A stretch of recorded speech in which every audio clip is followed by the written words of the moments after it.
Ladies and gentlemen, good day and welcome to Amanta Healthcare Limited Q3 and 9-month FY2026 earnings call hosted by Go India Advisors LLP. As a reminder, all participant lines will be in the listen-only mode and there will be an opportunity for you to ask questions after the presentation concludes. Should you need assistance during the conference call, please signal an operator by pressing star then 0 on your touchtone phone. Please note that this conference is being recorded. I now hand the conference over to Ms. Soumya from Go India Advisors LLP. Thank you and over to you, ma'am. Good day, everyone, and welcome to Q3 and 9 months FY26 earnings conference call of Amanta Healthcare Limited. We have on call with us Mr. Bhavesh Patel, Chairman and Managing Director, Mr. Paras Mehta, Chief Financial Officer. We must remind you that discussion on today's call may include certain forward-looking statements and must be therefore viewed in conjunction with the risk pertaining to the business. I now request the management to take us through the same and provide some more insight on the quarter gone by. Post that, we will open the floor for Q&A. Thank you and over to you, sir. Namaskar and good afternoon to everyone and a warm welcome to Amanta Healthcare Limited's maiden earnings call. Thank you for joining us today and for taking the time to understand our business, our journey, and our long-term vision. This is our first interaction with the investor community as a listed entity, and we see this call as an important opportunity to introduce Amanta Healthcare, not just through numbers, but through the fundamentals that define our business, our growth strategy, and our capital discipline. Amanta Healthcare is one of India's leading manufacturers of two-port IV fluid container system, which is branded as Steriport, and operates as a fully integrated sterile liquid manufacturing operation spanning both large volume and small volume parenterals. Our product portfolio caters to 6 key therapeutic segments, including fluid therapy, injectable formulations, diluents, ophthalmics, respiratory care, and eye and wound irrigation products, giving us a diversified yet focused presence within sterile pharmaceutical space. A key differentiator for Amanta is our Steriport platform, which we were the first in India to introduce. Built on advanced ISBM technology, Steriport offers superior sterilization, or I would say absolute sterilization, which reduces the risk associated with fungal and microbial contamination. Over time, Steriport has evolved into an industry benchmark and is increasingly becoming the preferred choice for hospitals and healthcare institutions. Today, Steriport contributes approximately 40% of our revenue and operates at high utilization level, underlining both strong demand and customer acceptance. Alongside LVP, our SVP business represents a high-margin, export-focused growth engine. This segment contributes nearly 20% of our revenue and operates at near peak utilization. Over the past few years, we have consciously moved up the value chain from low-value diluents to high-value formulations such as eye drops and respiratory respirules, which has materially improved realization and margin profile. From a financial standpoint, Amanta is at an important inflection point. We have transitioned from an investment-led phase to a structurally profitable growth phase. While our quarter and 9-month performance shall be shared shortly by our CFO, Shri Paras Mehta, allow me to share the numbers. Over the medium term, our performance reflects the impact of focused execution and disciplined investments. Revenues have grown at 12% CAGR between year 21 and year 25, reaching 275 crore. EBITDA has shown consistent improvement, increasing from 56 crore in 23 to 61 crore in 25. While PAT has seen a meaningful turnaround from a loss of 2 crore in FY23 to a profit of 11 crore in FY25. This progression highlights the benefits of scale, product mix improvement, and operating efficiencies coming through in our financials. Looking ahead, our growth strategy is anchored around capacity expansion, operating leverage, and cost efficiency. In LVP, we are doubling our Steriport capacity from 6.6 crore bottles per annum to roughly 12 crores per year, supported by 90 crore investment to meet strong demand visibility. In SVP, we are expanding capacity from 21 crore to 31 crore units per year, further strengthening our position in high margin export market. Parallelly, we are investing in structural cost advantages. Our 10.8 megawatt captive solar power plant, expected to be commissioned by Q1 FY27, is projected to generate a cost saving of roughly rupees 9 crore, leading to annual EBITDA level cost savings, enhancing operating leverage and sustainability. These initiatives, combined with improving scale, are expected to meaningfully support margins over the medium term. We are equally focused on capital discipline and balance sheet improvement. Our return ratios have improved meaningfully and leverage has been steadily reducing. IPO proceeds have been deployed largely towards capacity expansion, ensuring that capital raised is directly aligned with long-term value creation. In summary, Amanta Healthcare stands at the intersection of category leadership, high margin products, visible capacity-led growth, and improving return metrics. As healthcare demand continues to rise and quality standards tighten, we believe our differentiated platform positions us well for sustained growth and value creation. With that, I will now invite Mr. Paras Mehta to take you through the financial performance in detail, after which we will be happy to take your questions. Thank you for your time and continued interest in Amanta Healthcare Limited. Over to you, Paras Bhai. Thank you. A warm welcome to everybody and a good afternoon. During the quarter ended December 2025, as well as 9-month period ended same, the company has delivered stable and improving financial performance that is reflecting disciplined execution across operations as well as continued focus on the profitability. For the quarter, revenue stood at about 75 crore, registering 9.8% year-on-year growth, driven by steady demand and volume-led expansion. For 9 months ended December 26, revenue has increased to 211 crore, 4% plus year-on-year growth. This underscores the resilience of our core portfolio as well as consistency of our operating model. We would like to inform that operational discipline has continued to support margins. EBITDA for quarter 3 came in at 15 crore with margins at about 21%, while 9-month EBITDA has increased to 6.1% year-on-year, amounting to 45 crore. Importantly, EBITDA margin for the 9-month period has improved 42 basis points to 21.3%. This reflects effective cost control, improved operating efficiency, as well as better absorption of fixed overheads. Profitability has strengthened meaningfully during the period. Net profit for the quarter 3 2025, that is financial year 25-26, has rose to 5 crore, which is up by 8.1% on year-on-year basis, while 9-month PAT has grew about 51% year-on-year to 9 crore. This demonstrates the benefit of operating leverage as well as improvement in bottom line by way of continuous improvement in revenue, business sustainability, as well as the control over the cost. Earning quality has also improved as reflected in margin expansion. PAT margin for the quarter has stood 6.2% as already informed, while 9-month PAT margin has expanded by 139 basis points year-on-year. This is supported by margin normalization and improving scale efficiencies. Would just like to draw the attention that the 9-month number includes exceptional item, which is the IPO expenses, as company came out with its maiden IPO during the year in the month of September. So whatever profitability we see on 9-month basis, that includes exceptional item.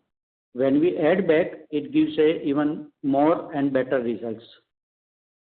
Overall, financial performance during the quarter as well as 9-month period reinforces our confidence in the business fundamentals as well as our capacity addition, cost efficiency initiative, and operating leverage continue to play out.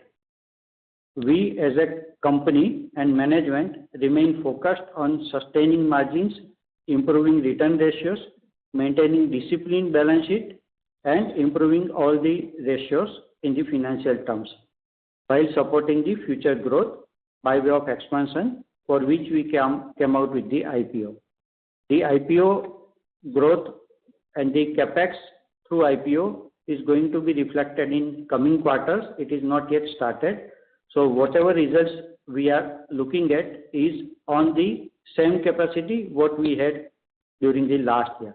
So on the same capacity, we have a better revenue, better profitability, leverage benefit, as well as we are ready to go further with the expansion. With this, I would like to thank you all for joining this call, and if you have any further queries or questions during Q&A session, we can answer all your questions. We will aim to have the transparent communication and continue advancing our objectives and creating value for our stakeholders. Thank you once again, and we now open the question answer session. Thank you. Thank you very much. We will now begin the question and answer session. Anyone who wishes to ask a question may press star and 1 on their touchtone telephone.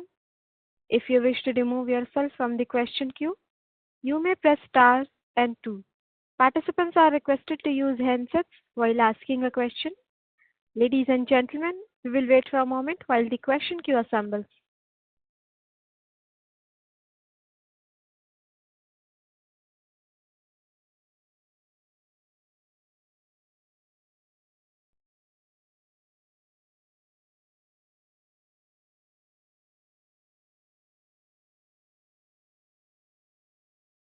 The first question is from the line of Aniket Nikum from ABN Capital. Please go ahead.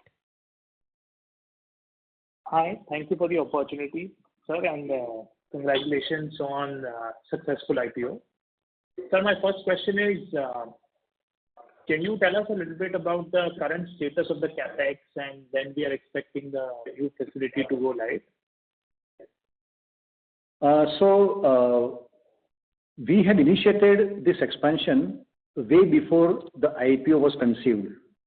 The idea was to finish off the entire capex in 2 phases, and but by that time the IPO was conceived and it materialized. So now we have combined both the phases into one. So the work started in 2024. As on today, while we are talking, the manufacturing equipment and the utilities are being installed. The equipments are already placed and they are being integrated by way of piping, wiring, and so on and so forth. So I am presuming that by 15th March, all the machines will be placed, connected, and we will be taking dry trials section wise. Okay. So we are hoping to have bottle coming out of the system by end of March, but we have to provide a buffer of 10 days, 15 days for any contingency. So we will definitely see commercialization in the month of April. Okay, got it. So we will be able to ramp up also quite quickly, sir, in terms of plant and test runs and stuff like that, or does it take few quarters for testing? No. So the process validation, the product validation, etc., doesn't take time. It takes 15 days to maybe 21 days, but it can happen concurrently. As I said, when we take the dry trial, the validation trials also happen parallelly. But I understand what your question is. Let's say we commission the line, then from very first day, we can run the line at full capacity. But we may not be able to achieve sales numbers corresponding to that output. So initially, we'll be running the plant at full capacity, but we will be accumulating some inventory for 3 to 5 months. And then we reach an equilibrium where production equals sales, and gradually by 6 months to 9 months, that window, we'll be able to absorb excess inventory. So that's how typically we have observed in the past also, whenever we have done ramp up of this scale. So this year also, we will not reduce the production. We don't mind holding inventory, but production has to be at full capacity because that makes more financial sense. But the inventory pile-up will get addressed by month of October also. So in the year 26-27, we will see the benefit of full-scale production and almost full-scale liquidation. Understood, sir. And if you, given this is obviously a reasonably large expansion for our company, if you sort of looked out at a full scale, then what is the total potential revenue with this facility that we can get to, whatever approximate you can indicate? So the incremental revenue would be in the range of 120 crore, plus minus 4-5% here and there, from steady port line alone. Yeah. And by the way, we are talking only about steady port line. SVP line is likely to get commercialized by January 27. So that would be additional revenue. At the moment, we are only talking about steady port. Okay, so sir, combined both, how much can it be? Roughly 150 crore. Okay, 150. Got it, sir. And sir, lastly, as we are planning about, we have, I think, done the capex from our IPO proceeds. So a little bit about how the management is thinking about the debt on the books, how we are planning to manage that, and what is our thinking around that, if you can highlight. So we had coined this idea that should we raise more equity and repay debt, but the consensus and the most obvious reaction was that you are raising expensive capital to reduce the cheaper debt. And cheaper debt was not prohibitively out of our limits or ratios. So what we feel is that the existing revenue plus incremental revenue would suffice to repay the debt at accelerated rate. For instance, in this year, we have already repaid debt of around 28 or 30 crore. And by the end of March, we should be repaying 36 crore in this accounting year.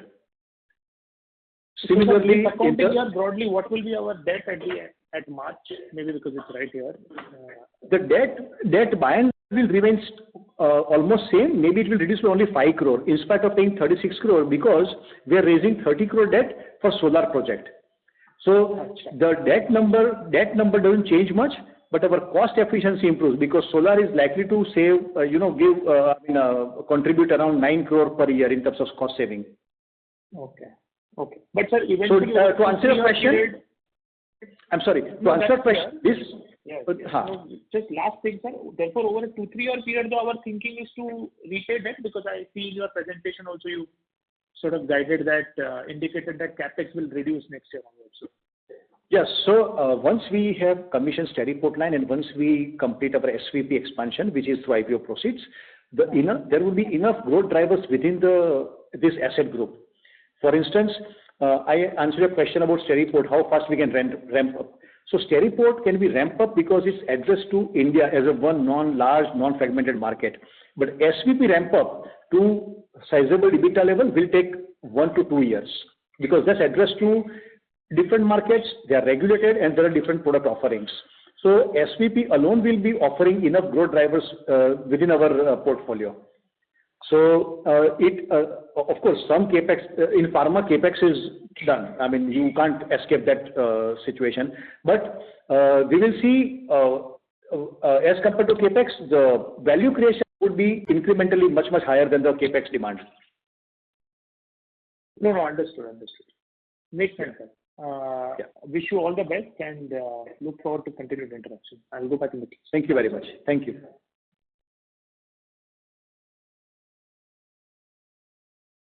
Thank you. Before we take the next question, a reminder to all the participants, if you wish to ask a question, please press star and 1. The next question is from the line of Felina Jain from Perpetuity Ventures. Please go ahead. Hi, sir. Sir, wanted to understand a bit on the Steriport product, like how is it different from the others in the market, and what gives us confidence about, that the additional capacity demand is there in the market? So Steriport as a concept, it was our creation sort of, if I can claim so, and we introduced this product in 2015-16, and it has some unique features. For example, it has a two-port system, one for IV set and second is for medication. Now, there are other companies also who have similar offerings like B. Brown, Otsuka, Fresenius, Aculife. They also have two-port system. But SteriPort again has a differentiation in the sense of the primary packaging material that uses that it's using. So we use random copolymer polypropylene, whereas all our competing two-port system products are having polyethylene. So polyethylene cannot be sterilized at more than 109 degrees centigrade, whereas our container can withstand 125 degrees centigrade. So globally, anything below 121.1 is a compromise in terms of sterility. So we are the only company in this space to have this established claim that it is absolutely autoclave. And the results are obvious. We must have sold more than 35 crore bottles so far.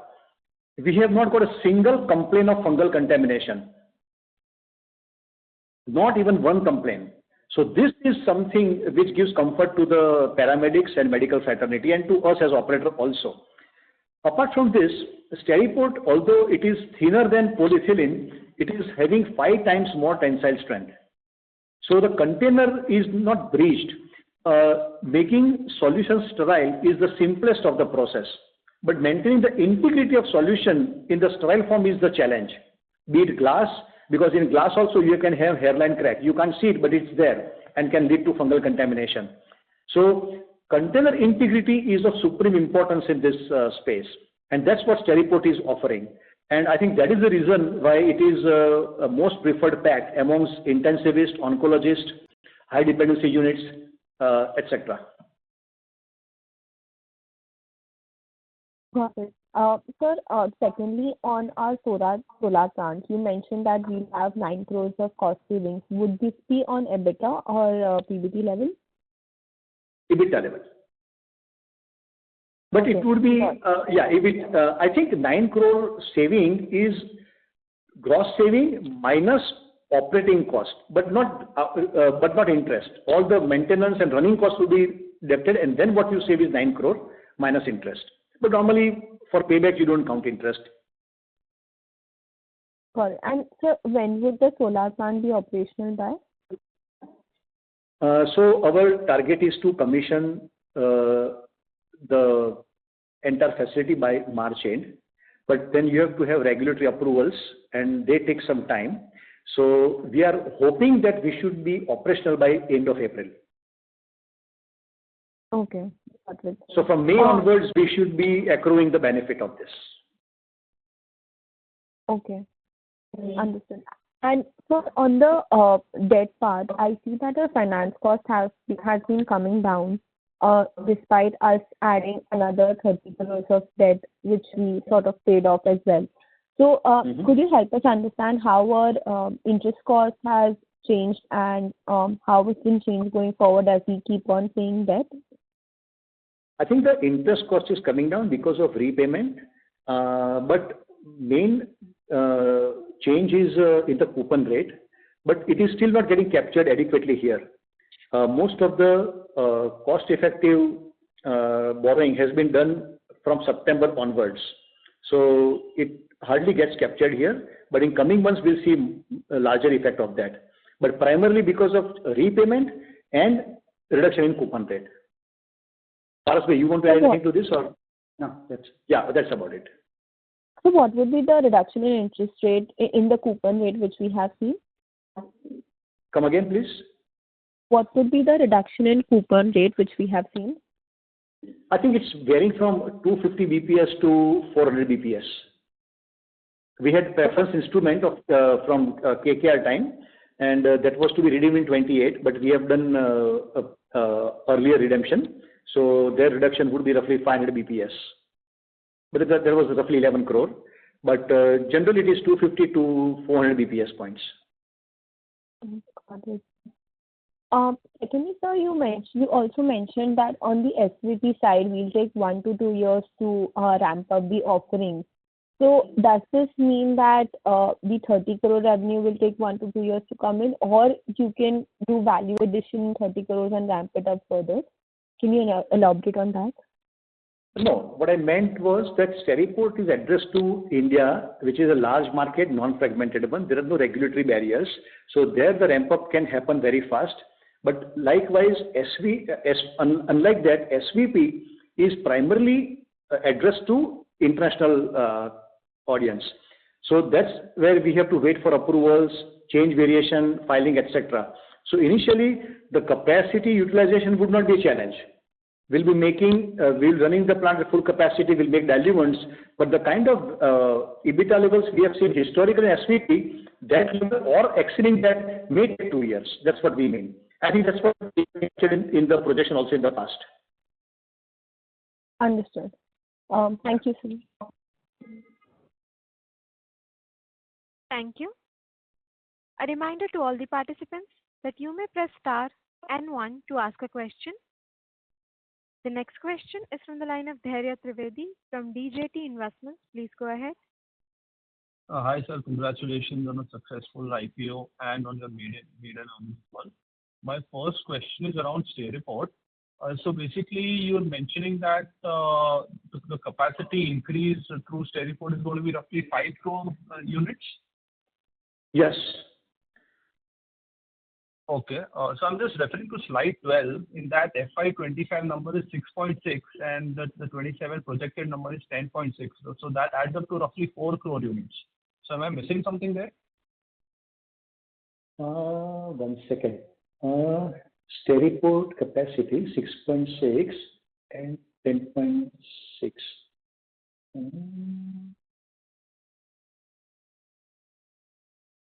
Yeah, this is totaling to 4. I think there's an error.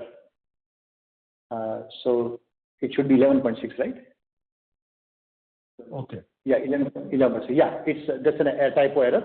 It should be roughly 11.6 to between 11.6 and 12. Okay. So roughly 12 crore, right? Yeah, a little less than 12, yes. Okay. And given that you mentioned that both production and liquidation are going to happen concurrently, so can we assume that this entire 110, 120 crores that you mentioned, the incremental revenue, all of that will happen in FY27? Yes. Okay, got it. And the steady state EBITDA margin for Steriport will be roughly say 26-27%? So incremental capacity will produce much higher EBITDA levels, but because of Steriport, post-commissioning, company's overall EBITDA will expand by 3 to 4%. Okay. So the steady state EBITDA margin for the company would be roughly say 26-27% post the Steriport commissioning. Yes. Okay. Perfect, sir. Understood. Thank you, sir. Thank you and all the best. Thank you very much. Thank you. Anyone who wishes to ask a question, please press star and 1. The next question is from the line of Madhur Rathi from Counter Cyclical Investments. Please go ahead. Sir, thank you for the opportunity. Sir, I wanted to understand who would be our closest competitors in both our segments, and are our competitors also increasing their capacity? So, as I mentioned, I will answer your question for Steriport first and then SVP. We were the first ones to adopt this ISBM technology, and in terms of learning curve, we are having some advantage over others. So IV fluid market is broadly informally categorized. So companies who are operating at national level, they command different respect and price in hospitals, followed by regional and then local companies. So I will make our comparison only with national level companies. So as I said, apart from us, we have Fresenius, Otsuka, B. Brown and Aculife, who are major companies offering a 2-port system. But except for Amanta, all of them are offering 2-port system with polyethylene. So there they cannot sterilize at more than 109 degrees centigrade. So in high dependency units, critical care, oncology, then organ transplant, Steriport is the most preferred container in that sense, system. Apart from sterility, the polymer is different. So potent medications, when they're given, then you have to look at the compatibility of the drug with the container. So, for example, 85% of the anti-cancer drugs, if you give in polyethylene container, the discoloration, which also means degradation, starts within 90 minutes to 2 hours. Whereas in case of Steriport, it starts after 28 to 45 hours. So, and we have done this research in a collaboration with a university. We mandated the engineering department and the pharmaceutical department of a university, and we have all the protocols, all the studies, videography, photography, everything to support our argument and our merits. So that is where the community, paramedics and medical fraternity, they derive the confidence from. So that's the reason it's a preferred container. So there are these 5 companies, they are comparable in what we do. B. Brown has very little exposure in the market. They are confined only to 7 to 8 cities. But I would say Otsuka is closest in terms of numbers and their presence across the country. Got it. And sir, on the capacity addition, has any of these players added capacity or are going to add capacity in the next 1 or 2 years? Not much action in two-port system, but many companies are converting their existing lines into two-port system, because when we launched the product, very few doctors were willing to patronize because the cost was high, the price was high. But then lately, then somewhere in between around 2019, 2021, what we found was that this was used in onco, intensive care, etc. But now, in last 1 year or so, what I'm seeing is even a small nursing home uses two-port system. So the acceptance has increased a lot. In IV fluid in general, the demand is growing at around 8 to 10% year on year. So every year we need additional 12 to 13 crore bottles of IV fluid. But the demand of two-port system would be growing at a faster pace because there is a conversion from conventional legacy product to two-port system. So, but that is more supply driven in a way, because the capacity is hardly 15% of 15-20% of the total demand. So we see good traction, and we have always seen short supply kind of situation in Steriport. Right. So if I were to compare the average life or expiry period for our product versus our competitor product before it starts degrading, what would that be? And sir, a sub-question would be, what stops our competitors from like moving from the polyethylene packaging that they are doing to the packaging that we are doing? Is that the trade know-how or the technological barrier that we have? Because of that, they can't enter into the similar packaging? I would not claim that we have any technological know-how which is not available to others. It's a question of shaping the business model. But I will answer your question, the science part of that question. The degradation happens because of the nature of the primary packaging material. Every material has a tendency to breathe and has tendency to throw out moisture. Plastic is more permeable than and more breathing material than glass. So every plastic container will throw out moisture and absorb oxygen. So with that, there is oxidation process that goes on inside the container, and oxidation is one of the decay process. So in our case in Steriport, we use random copolymer of polypropylene, and it is a DMF grade material. By the way, there are very few companies in India who are using DMF grade primary packaging material. The companies which I mentioned, all the 5 companies, Otsuka, B. Brown, Fresenius, Aculife, they do use DMF grade, but there are some companies who don't use this. But even in DMF grade polyethylene, you can't prevent the degradation because polyethylene is a low density and very soft material. So it throws out moisture and absorbs oxygen, which accelerates the degradation of the product. And that's why in inhalation solution, you must have seen respules which are used in nebulizers. So we have to replace oxygen by way of nitrogen so that the solution inside doesn't get decayed, and the whole thing is wrapped in aluminum foil to prevent further oxidation. So most of the pharma products, when they are dissolved in water, they become very sensitive to oxidation process. Got it. Sir, just a final question. Sorry, sir. Question I don't understand, huh? Sir, the second question was the expiry life of our product versus our competitor's product. If what would that be? And sir, if when we say that our product is what I understand from your commentary, that product is much better in terms of expiry or the degradation life versus our competitors. Sir, so when can we see this impact on our working capital cycle? No, expiry has no relevance to this decay cycle because expiry is something which you have to you claim based on the stability.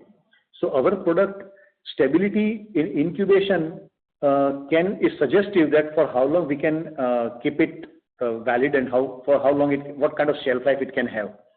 So for example, in polyethylene also we had 5-year expiry. In Steripod also we had 5-year expiry. But we have reduced that to 3 years because you don't keep this product on shelf for more than 6 months to 1 year.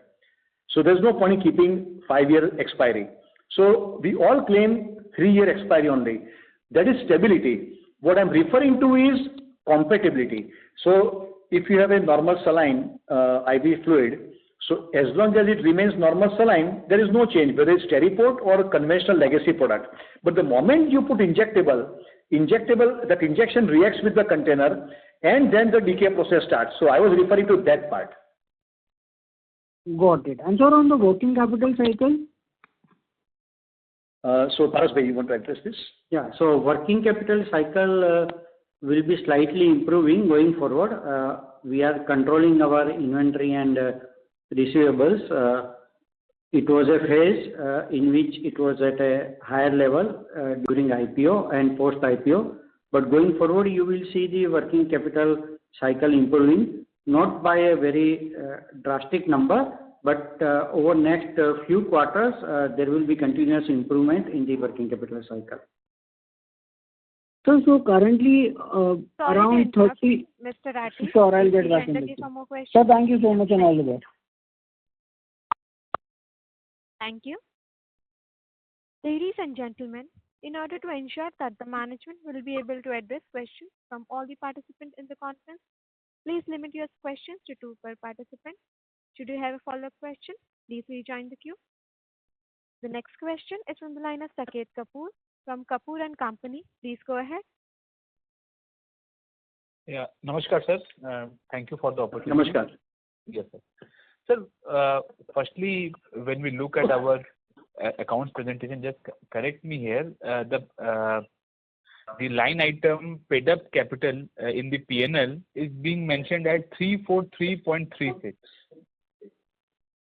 And wherein when we look at our balance sheet part and account, it is 38.82 crore. So can you correct me, sir, what is where is the disconnect, sir? Paras bhai, you want to address this? Yeah. So when you see the profit and loss, you see the weighted average capital because it has to be calculated for the purpose of arriving at the earning per share. So this is as per accounting standard. This is the year in which the additional capital has been raised by way of IPO. So in profit and loss statement, you will see the weighted average capital, which is for the purpose of EPS. In balance sheet, you will see the closing balance. So both figures are correct at their respective places. Okay. So when will this get corrected to 39, sir? When at the time of full utilization of the capex, this should be the permanent number would be 38. Okay, sir. So it has nothing to do with capex. It has to do with the financial year. So during the financial year, March 25, the additional capital is raised. So from April 26 onwards, you will see the full value because then financial year changes and your opening balance remains full. Okay, sir. Now, sir, I joined a bit late in the call. Can you put some more understanding on the cost of fund? I think some arrangement with KKR was there that has resulted in higher cost of debt. So as on date, our September balance sheet, if we look at the September balance sheet, we have our non-current, our liability at 123 crore. the non-current liability, that is the long-term borrowing. So what portion of it still carries the higher cost of blended debt, and what is the current cost of fund for us for both long-term and working capital? So the long-term debt is about 95 crore as on today when we are having this call, which is at the higher rate of about 11.5%, and blended rate is about 10, and we have new working capital facilities at about 8.5%. So our blended rate is just about 10.1 or so, and in coming period it will be below 10. Okay, and what is our current rating, sir? Our rating is BBB, CRISIL rating BBB. Okay, and when it is due, sir? I think so we have done Sorry with to the interrupt, IPO. Mr. Ma'am, yes, ma'am, just a follow-up. I will definitely join. Yeah. When it is our rating due, sir? Yeah, it was due in the current month only, so recently it has been BBB. Okay, recently it has been. I'm joining the queue, sir. I have operational questions also. Sure, No thank issue. you. You can join me. Yeah, thank you. Thank you. Ladies and gentlemen, anyone who wishes to ask a question, please press star and 1. The next question is from the line of Neelam Punjabi from Perpetuity Ventures. Please go ahead. Yeah, thanks for the opportunity and congratulations on the listing and a stable set of numbers, sir. My first question is on Steriport. So, just for an understanding, what is our current market share in the two-port bottles currently? So difficult to quantify the market share because there is no classification in any neither in government classification nor any market research identifies it separately. But I would, my personal guess is that we have around 30 to 35% market share in two-port system. Got it. So since we were the first ones to start this, would we be the largest ones over here in two-port bottles? Yes. Okay. Because we are the only ones who are having dedicated capacity for two-port system. Other companies, they on the same manufacturing line, they make two-port as well as legacy product.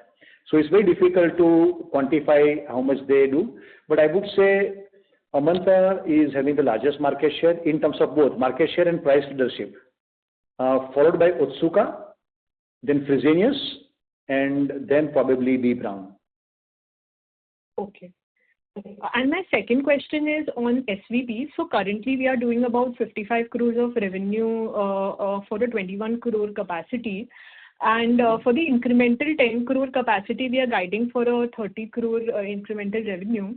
So are we moving up the value chain in SVPs? Could you please highlight your strategy around that? So the new SVP line is primarily aimed for inhalation solution, what we call respipules. So our endeavor would be to make only respipules on that line. But we have sizable exports from in respipules, and the conversion we have to file for variation, the shape variation, etc. And the shape variation approval can take anything from 6 months in some countries to 1 year, 1.5 years. So that is something which is very difficult to predict. But post conversion, the entire line would be producing only inhalation solution. That is one part. And other value driver in that from that line would be that right now we have only 2 products, whereas 3 combinations are in the development stage at the moment, and they also will get developed by 27 March or so. So once they are developed, then our offering from SVP new line will also increase. So primarily the SVP new line would be dedicated to inhalation products, and the offerings will also increase. Along with this, we are also going to develop 2 more product offerings. One would be nasal drops, which is for European market. That doesn't take long time in terms of regulatory approvals. It's an OTC product. And the other one is preservative-free single dose. Preservative-free single dose is for ophthalmics. The field volume is 0.25 ml to 0.4 ml, but that revenue will come after 2 years. But the product development activities will start from July or this July onwards. So that would be very high value. It will show very good profit expansion, margin expansion also, but we'll have gestation period of 2 years. Got it. Perfect. Thank you so much, sir, and all the best. Thank you very much. Thank you. A reminder to all the participants that you may press star and 1 to ask a question. The next question is from the line of Rahil S. from Sapphire Capital. Please go ahead. Hi, sir. Good afternoon. Can you hear me? Yes, I can. Good afternoon, Rahil. Yes, sir. Sir, why was EBITDA margins lower in this quarter compared to last quarter as well as year-on-year? Can you repeat? Your voice was slightly ambiguous. Can you hear me now? Yes. Yeah. I was saying, why were EBITDA margins lower in this quarter compared to last quarter and year-on-year basis? Our EBITDA margins are not lower. It's almost in line with, it's fractionally lower. You will see in percentage to revenue terms, it's almost there, about 0.5%.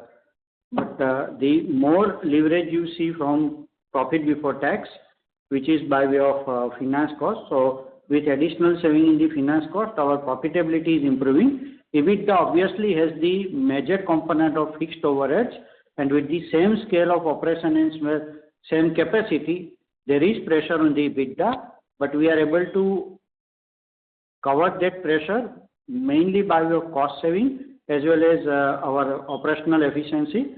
So a slight impact is still there on EBITDA, which going forward you will not see because we will have higher revenues. And other thing is that from June onwards, we have started strengthening our middle management team in anticipation of the capacity that we are building up. So right now, our overheads and spending other than the operation is more on product development and management bandwidth. So that is also getting absorbed in this quarter, and it will get absorbed in coming quarter also. So what can one expect in quarter 4 in terms of the revenue and the EBITDA margins, like steady state? I think it will remain steady only. There could be marginal improvement because generally our H2 is better than H1 and Q4 is better than Q3. So, but a lot of products they go in export market, particularly in Africa and South Asia. It is very difficult to predict their ordering pattern. But it will be more or less in this range only. We will not see any sizable movement in terms of sales or EBITDA levels. That would be visible from Q1 next year onwards. Okay, so the 3 to 4% incremental rise in EBITDA is only for FY7, not from quarter 4 itself. Quarter 4, we may see marginal improvement, but difficult to quantify this year. But I think the one you expect next year, correct? The 3 to 4%. Correct. Yeah, it will by and large a steady state situation. Okay, and our revenue guidance for like year-on-year remains in that 20% range, or you expect more with the new capacity? Post expansion? Yes. Next year, FY27. No, next year I think 20% CAGR is for next 2 years. But next year we'll see sizable increase. I think next year we'll see, we are hoping to be in the range of roughly 400 crore. 400 crores, okay. Yeah. So roughly we'll see roughly 33% increase in sales and the corresponding numbers. It may taper down in the following year to some extent. But then SVP will be contributing to the sales revenue. Okay, I'll join back the queue, sir. Thank you so much. All the best. Thank you very much. Thanks. Thank you. Ladies and gentlemen, if you wish to ask a question, please press star and 1. The next question is from the line of Saket Kapoor from Kapoor and Company. Please go ahead. Yes, sir. Thank you. So as you mentioned that our revenue will be inching towards the 400 crore mark, that will be for March 27. Yes, please. And this is without SVP, only Steriport. Okay. So, you were telling something, sir? So I said this 400 figure is only assuming that only Steriport incremental revenue has been factored in. SVP we intend to commission by January, but we don't want to build that into revenue at the moment because that's still a year away. So if that happens in January, there will be some incremental contribution from that line as well. But right now we go by this conservative number of 400. Okay. And so going again, when that will come into full steam, what will be the additional revenue from the product? Assuming we commission in the month of January, it would be roughly 6 crore or so, roughly 6 to 7 crore in the first in one quarter initially. Okay. Okay. And then again, the ramp up will always be due there also. Yes, so that would be a plain vanilla product initially because the line is meant for inhalation solution, but we can't export inhalation solution unless the product variations are filed. And by the way, we are number 2 from India in respules after CIPLA. But I mean, that's bad comparison because we are distant number 2. But once we have this line commissioned, once our offering increases, then we will be closing the gap. So we aspire to remain, their family as far as respules exports are concerned. Okay. Just to take some more of the financial questions firstly. So at the peak, what should be the asset turnover for the company and the post, I think so, this repayment of debt which has happened, what will be the quarterly rate of the finance cost? And how should the depreciation look like, sir? So there are 3 questions. 1 second, let me write it down. Yeah, please, sir. I'll repeat once again that the peak asset turnover from the expanded capacity. Then the finance cost, I think so, as you have mentioned about, we have already lowered the debt and now we are at 35 crore. We will be closing. So what should be the run rate for the finance cost? Yeah, finance cost, and then with the commissioning, how will the depreciation line item look like? Depreciation, you said? Yeah, depreciation. Okay. So asset turnover number I don't have handy with me, but what I can tell you is that after the expansion of Steriport and SVP, we are hoping to have top line of roughly 430 crore or so. Our EBITDA should be in the range of roughly 105 crore. This is without SVP, I presume. Yeah, SVP incremental revenue will add something more to EBITDA. But SVP, I don't want to build into the story at the moment because it would be producing plain vanilla products for at least first 6 months to 1 year. The value creation will be visible after that. So that is one part. Second thing is the power saving by way of solar captive would be contributing sizably to roughly 9 crore. And parallelly, our debt reduction will be also happening. So we are hoping to repay around 35 to 40 crore every year. So I think all these things put together, so I think the curve, the sales curve, the EBITDA curve, and the PAT curve, all will have different slopes. But I don't have asset turn number handy with me. Paras, I want to calculate quickly. Roughly 1. Huh? No, it has to be more than 1. Steriport will be more than 1. And one question for the MD also, sir. Bhavesh ji, sir, other than this business, sir, हमारा और भी कोई interest है अलग segment में unlisted space माने other than the work we are doing, or this is the sole activity?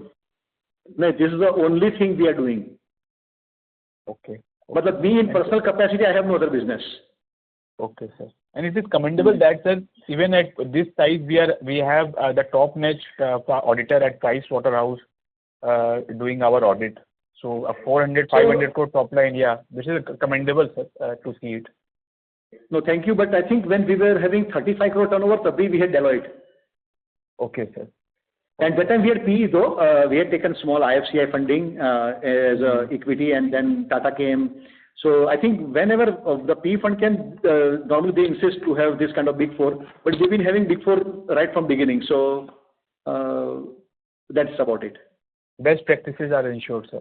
That is what the moot point is. Yeah. Correct. Thank you very much for that. Yeah. Yes, sir. Sir, if I may add one thing only, and I'll join the queue. I'm still unable to get the debt number as on December, since we have the Paras, can you share the data? Yeah. So at the end of December, our long-term debt is about 120 crore and working capital is roughly 50 crore. So about 170 crore. Okay.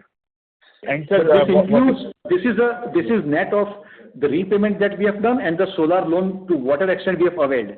It is net of that. Okay. So in the entire proceeds also has been done to repay KKR debt. That is what the premise has been. No. KKR is a history. That was KKR was out in 22. Okay. So, but they had some preference shares was there, which was to be redeemed in 28, but it had a higher coupon. So we have prepaid or redeemed early in September. Okay. So post all the arrangements, we are still carrying 120 crore of long-term borrowing. Correct. Yeah. Okay. And now we are intending to repay it through the incremental cash flow from the working only. Yes, correct. From existing year's cash flow on a steady state number, we have repaid 35 crore. Okay. So with incremental numbers, we can 36 crore to be precise. So we have prepaid around 28 and 8 would be, no, 32 we must have paid. Yeah, 32 we have paid this year and 4 more would be paid before March. So roughly 36 crore is paid in this year. And in coming years, we will be accelerating that process. Okay. Closing debt number, sir, can you give? I'll join the queue now. What should be the closing debt number for the current financial year and then the next year with the maturities being presumed to be paid out? So what should be the closing debt? Current financial year, our debt will be about, long-term debt will be about 135 crore because we will have solar debt adding to it, and then about 50 crore. So again, about 185, 190 crore. And next year? 27? Next year, it should reduce to 150 crore. 150 only? Yeah, 150 only. But it's complete debt, including working capital, right? Yeah, including working capital. Okay. Sir, I'll join the queue and... Thank you. Ladies and gentlemen, we will take a last question from Madhur Rathi from Counter Cyclical Investment. Please go ahead. Sir, thank you for the opportunity once again. Sir, I wanted to understand regarding the working capital cycle and how much do we expect it to reduce? And sir, what is the cash on our books currently? So cash on our books generally remains about ranging from 10 to 20 crore because we already have working capital facilities. So we do not keep any cash with us. We do have IPO proceeds about 55-60 crore lying with us in monitoring account, but that is earmarked for the IPO expense, that is the expansion. Once expansion is over, then we will have very insignificant cash. We generally keep about 10 crore cash other than the normal business requirement because we already have the debt. So whenever cash is available, we use it to repay the debt or to reduce the working capital usage. Sir, so when I'm considering that currently 30% of our revenue is stuck, is our working capital requirement. Sir, so when we say that we want to increase our revenue by 120 crore next year, so 30 to 40 crore would be required in working capital. So I'm just trying to understand how do we reduce our debt from 190 crores to 150 crores when we are only repaying 35-40 crores, but incremental debt would be for working capital would be closer to 40 crores. So if you see the numbers currently, our 30%, you are right that 30% is blocked in the working capital, but that is at the current level. When we go after expansion, our internal accrual from profit will be enough to cover the additional working capital requirement from expansion. So after expansion, suppose we need additional 20 crore working capital or say 25 crore working capital, then our cash accrual will be much more than that. Got it. So we will Sir, not thank you. increase any debt. Got it. Sir, that was from my end, sir. Thank you so much and all the best. Thank you. Thank you. I would now like to hand the conference over to the management for closing comments. So, thank you everyone. Thanks for your time once again, and we'll be happy to stay connected. If anybody has any question, please route it through us or Go India. And if any one of you happen to travel, we'll be happy to take you to the factory and showcase the progress that we are making. And once again, thank you very much. Thank you very much. On behalf of Go India Advisors LLP, that concludes this conference. Thank you all for joining us today, and you may now disconnect your line. All right. Thank you.